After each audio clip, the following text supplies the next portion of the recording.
Maski po salat po kami sa material na bagay. Kayamanan ko na po yung panatag na buhay.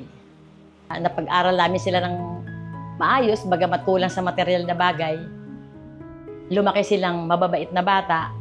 Pare-pareho po ang kanilang ugali ng aking mga anak na sila ay mapagmahal sa magulang. Talaga po maituturing natin na ang ating mga anak po ay kayamanan. Isa po sa mga bagay na nagtulak sa akin para magsumikap sa pag-aaral ay noong nakita ko ang aking mga magulang na naghahanap buhay, na wala palang madaling trabaho. Salamat sa aking nanay at sa aking tatay kasi po di po sila nagsawa. Talagang literal na ginapang nila yung pag-aaral namin.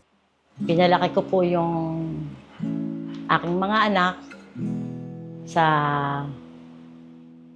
pagsamba, mula po ng kanilang pagkabata. Kaya yun din po ngayon sa mga anak ko na yun po ang kauna-unahan naming binabanggit sa kanila na huwag pabayaan ng pagsamba. Kahit anong mangyari, kahit saan ka mapunta, uunahin po ang pagsamba.